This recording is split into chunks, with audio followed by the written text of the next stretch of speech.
ಕಾತೆ ಕಾಂತಾಕಸ್ತೆ ಪುತ್ರ ಸಂಸಾರೋಯಮತೀವ ವಿಚಿತ್ರ ಕಸ್ಯ ತ್ವಂ ಕಃ ಕುತಾಯಾತ ತತ್ವಂ ಚಿಂತಯ ತದಿಹ ಭ್ರಾತಃ. ಹರಿ ಓಂ. ನಾವೆಲ್ಲರೂ ಕೂಡ ಇವತ್ತಿನ ದಿನ ಒಂದು ಸತ್ಸಂಗವನ್ನು ಮಾಡ್ತಾ ಇದ್ದೇವೆ. ಈ ಸತ್ಸಂಗದಲ್ಲಿ ಸತ್ಯವನ್ನು ಹೇಳ್ತಾ ಇದ್ದಾರೆ. ಕಾತೆ ಕಾಂತ ಎಲ್ಲಿ ಹೆಂಡತಿ, ಕಸ್ತೆ ಪುತ್ರ ಎಲ್ಲಿ ಮಗ. ಈ ಸಂಸಾರ ಅನ್ನೋದು ಅತೀ ವಿಚಿತ್ರ ಅದ ಅಂಥೇಳಿ. ಕಸ್ಸತ್ವಂ ಕುತಾಯಾತ ತತ್ವಂ ಚಿಂತಯ ತದಿಹ ಭ್ರಾತಃ. ಅಂದರೆ ನಾವು ಇಡೀ ಜೀವನದಲ್ಲಿ ಹೆಂಡತಿ ಮಕ್ಕಳ ಸಲುವಾಗಿ ನಮ್ಮ ಇಡೀ ಆಯುಷ್ಯವನ್ನು ತೆಗಿತೇವೆ. ಅದಕ್ಕಾಗಿ ಅವ್ರು ಹೇಳ್ತಾ ಇದ್ದಾರೆ, ಈ ಹೆಂಡತಿ ಎಂದರೆ ಯಾರು?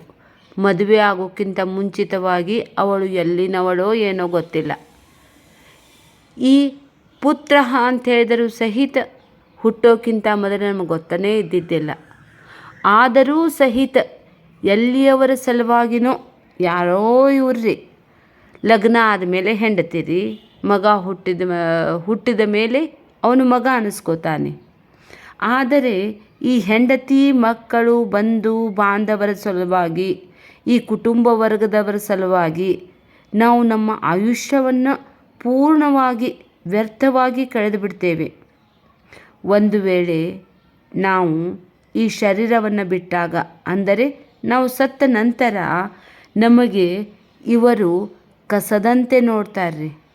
ಹೇಗೆ ಸತ್ತ ನಂತರ ನನ್ನನ್ನು ನನ್ನ ಮನೆಯಿಂದಲೇ ಹೊರಗೆ ಹಾಕ್ತಾರೆ, ಅದೂ ಸಹಿತ ಸ್ಮಶಾನಕ್ಕೆ ತೆಗೆದುಕೊಂಡು ಹೋಗಿ ಅದನ್ನು ದೊಡ್ಡದಾಗಿರುವಂಥ ಬೆಂಕಿಯಲ್ಲಿ ಹಾಕ್ತಾರೋ, ಅಥವಾ ಒಂದು ದೊಡ್ಡದಾದ ಮಣ್ಣನ್ನು ಅಗೆದು ನಮಗೆ ಡೀಪ್ ಆಗಿರುವಂತಹ ಒಂದು ಹೊಂಡದಲ್ಲಿ ಹಾಕಿ ಮುಚ್ಚಿ ತಮಗೆ ಮತ್ತು ನಮಗೆ ಯಾವ ಸಂಬಂಧ ಇಲ್ಲ ಅಂಥೇಳಿನೇ ಅವರು ಮರೆತು ಬಿಡ್ತಾರೆ ಅಂಥೇಳಿ.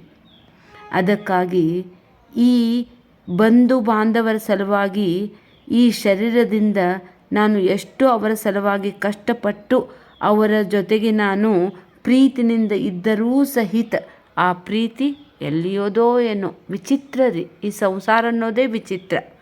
ಅದಕ್ಕಾಗಿ ಹೇಳ್ತಾರೆ, ಈ ಜೀವನದಲ್ಲಿ ಜಾಗೃತನಾಗು ಅಂಥೇಳಿನೇ ಕಠೋಪನಿಷತ್ತಿನಲ್ಲಿ ಆ ಯಮಧರ್ಮ ನಚಿಕೇತನಿಗೆ ಹೇಳ್ತಾನೆ.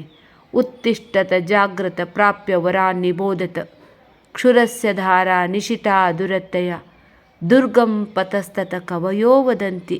ಅದಕ್ಕಾಗಿ ಈ ಶರೀರ ಇರುವಾಗಲೇ ನೀನು ಎಚ್ಚರನಾಗು, ಎದ್ದೇಳು ಭಾರತ, ಏಳಿರಿ. ಉತ್ತಿಷ್ಠತ ಜಾಗೃತ ಅಂದರೆ ಎಚ್ಚರರಾಗಿರಿ. ನೀನು ಈ ಜೀವನದಲ್ಲಿ ಮಲಗಿಬಿಟ್ಟಿದ್ದೀಯ, ನೀ ಅಜ್ಞಾನಿಯಾಗಿದ್ದೀಯ, ನಿನಗೆ ಸತ್ಯವನ್ನು ತಿಳಿದುಕೊಳ್ಳುವಂತಹ ಒಂದು ಮನಸ್ಸೇ ಇಲ್ಲ.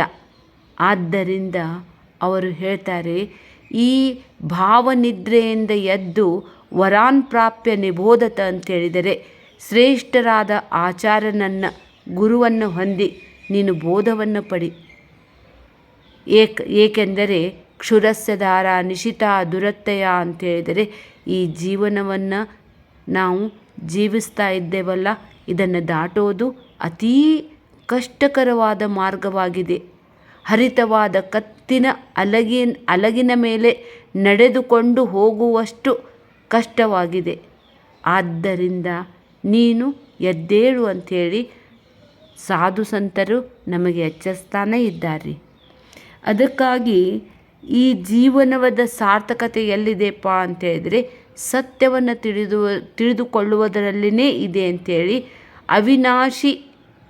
ಅವಿನಾಶಿಯಾಗಿರುವಂತಹ ಆತ್ಮನನ್ನು ತಿಳಿದು ನಿನ್ನ ಜೀವನವನ್ನು ಸಾರ್ಥಕ ಮಾಡಿಕೊ. ಆದ್ದರಿಂದ ಇಲ್ಲಿ ಹೇಳ್ತಾರೆ, ತತ್ವಂ ಚಿಂತೆಯ ತದಿಹ ಭ್ರಾತ ಅಂತ ಹೇಳ್ತಾರೆ. ನೀನು ತತ್ವವನ್ನು ತಿಳಿದುಕೋ. ನೀನು ಬರೋದಕ್ಕಿಂತ ಮುಂಚಿತವಾಗಿ ಇರಲಿಲ್ಲ, ಈಗ ಇದ್ದೀಯಾ. ಈ ಶರೀರ ಬಿಟ್ಟ ನಂತರ ನೀನು ಇರೋದಿಲ್ಲ.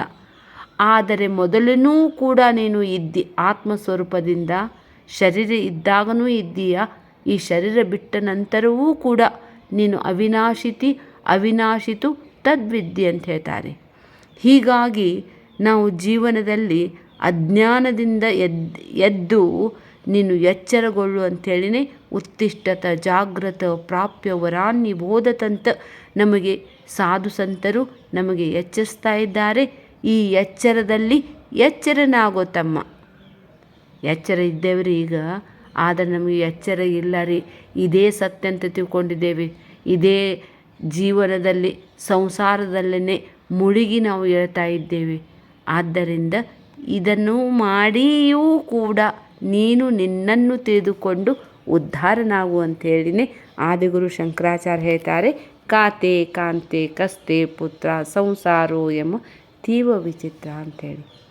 ನಾವು ಎಲ್ಲ ಗ್ರಂಥಗಳ ಸುಂದರವಾಗಿರುವಂಥ ಉಪದೇಶವನ್ನು ಆಲಿಸಿ ನಮ್ಮ ಜೀವನವನ್ನು ನಾವು ಸಾರ್ಥಕಪಡಿಸಿಕೊಳ್ಳೋಣ. ಹರಿ ಓಂ.